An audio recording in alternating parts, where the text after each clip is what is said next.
Hi there! Welcome to the very first Excel tutorial produced by Lamppost Office Automations. I'm Joseph Nunley, and today we're going to go over one of my favorite personal use Excel functions. That is the PMT function. Now, if you want to skip through the intro, just drag the scrub bar at the bottom of the video all the way until you see blank Excel cells. Scooty-doo, scooty-doo-doo-doo, ba ba ba. Today we're going to go over the PMT function, and basically what that does is gives you the payment amount on an installment loan or an annuity investment if you're 1,000 years old. Sorry. But anyways, essentially what it does is this. R, which is the rate, times the present value over 1 minus, open parentheses, 1 plus the rate, close parentheses, to the negative nth power. Maybe I'm just good at research, but this function's been incredibly accurate for me. Whether I'm shopping for a car or a home loan, it's generally landed me within a few bucks of my actual payment amount. Now, if you try it, let me know in the comments section how it worked for you, or if you have any questions about it. But with all that being said, I want to stress some things before we start. 2 words of caution. For those of you who don't know, there will be additional items tacked on top of your principal and interest payments every month, like taxes and insurance, that determine what your total monthly payment will be. Car, boat, and other personal loans don't normally have any of these, so with these types of loans, the number we get from Excel in this function is basically what you should expect your end payment to be. With a mortgage, though, we'll have to add all the expected escrow items to the end result. This formula is only as accurate as your input. This is primarily true for the rate. If you guess poorly on the rate, you're going to get inaccurate results. If you estimate your payment on a 2% rate for a car loan, but the real rate is closer to 5%, then you'll have ruined what is otherwise such a fun 7 hours at the dealership. So here's some tips. Tip number 1, get real data. And those are your tips. But seriously, don't just dream up some numbers and expect them to be accurate. So get good info. With mortgage rates, your best bet is a mortgage broker who will also estimate your payment for you, making this a tad useless. But if you're just toying around with the idea of purchasing a home, then you're going to want to sample a range of rates that you can find from different investing or bank websites. I have a few listed on the screen that I am in no way or form affiliated with or paid by. But there are other options than these that you can get a sample from to get you a better average, the better idea you have of a best and worst case scenario. I have bought 4 different homes over the past decade, and this is the same method I've used successfully every time. It's always best to have an overestimate on your worst case scenario and an underestimate on your best case scenario. I'd rather be pleasantly surprised than horribly disappointed. For car loans and boats and other smaller loans, the process is usually much simpler. You can just go on their website and they'll show you what their rates are. This is true for pretty much all decent size to big banks. Credit unions, I haven't come across a credit union that doesn't have their car loan rates listed on their website. And these are static. These are not going to change, at least not very much, depending on your credit.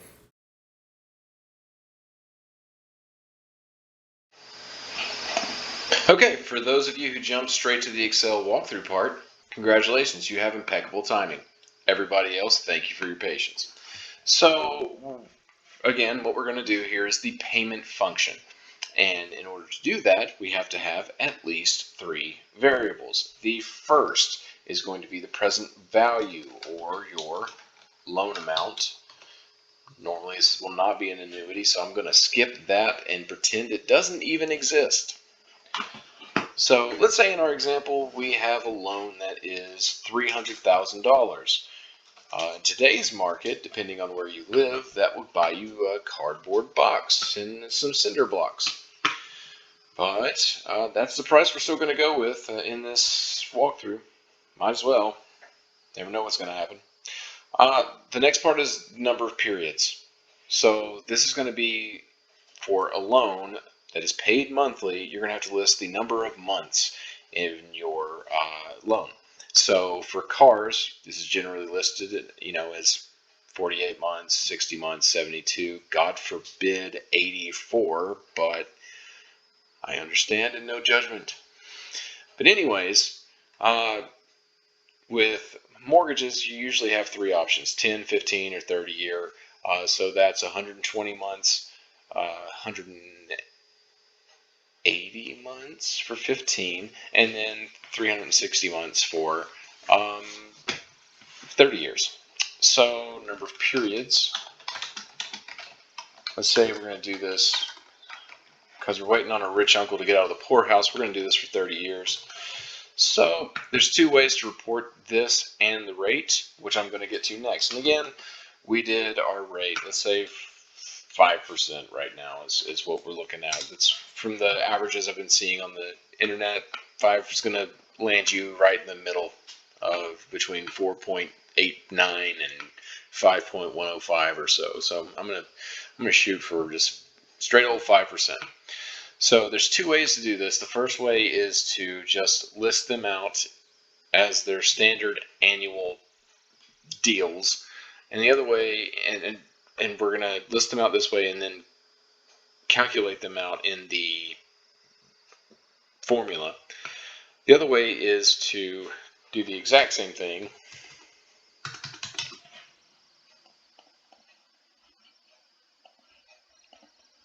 I need my visual aids. I can't handle not doing that. And that is to calculate the amounts this way. And so for number of periods, we already discussed, we're multiplying by 12, but the rate is different. We're going to be dividing by 12. And that's going to get you your interest rate on a monthly basis. Oops, wrong way. This is your APR, your annual percentage rate. But compounded monthly, you're only going to be paying 1/12 of that interest rate every month. And that allows the banks to make more money off of you. So thank you for your contributions. So once we have those, we're down to the nitty gritty. Remember that negative nth power in the formula I showed at the beginning of the video? Well, that comes into play right here because we're going to have the payment, and the syntax is P equals PMT, or at, which I just realized was a way to call a function. Had no idea. And it's going to ask for a rate. So option 1, we're going to put the monthly versions inside the formula. So it's asking for a rate, and it's asking for number of periods, and we're going to multiply that times 12. And it's going to ask for a present value, which is just present value. And so that's what it yields, and that negative number is due to that negative nth power from the payment formula that the financiers have been using for ad nauseum, infinitum, sanctum, or something.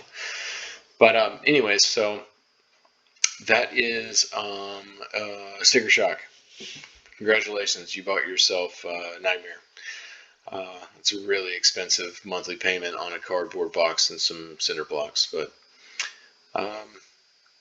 you asked for it, so there you go. So the other way to do this is you already have all the variables exactly the way Excel needs them, so you just equals PMT and your rate, number of periods, present value. Simple enough. And it pulls your very negative mortgage number. Now remember, taxes, escrow, and well, they're the same thing, but those items are going to go back into this payment, only increasing the suffering. So, think before you buy, folks. There's the way you do that. Now, if this is a car loan, let's say we're buying a $30,000 electric vehicle on a 30-year note, which we would not do. Let's put it on 5 years, 60 months. Even at the 5% rate, which I think was close, I'd have to go back and look. Okay. That isn't as awful as a $1,700 mortgage. So, anyways, you watched a lot of me talking just to simply walk through a very simple formula that is incredibly beneficial. So I want to thank you for your time, and if you stuck around, please give a thumbs up, subscribe. There's going to be a lot more of these videos come through, and the production quality is going to be much better as we go along. So thank you, and shine on, everybody.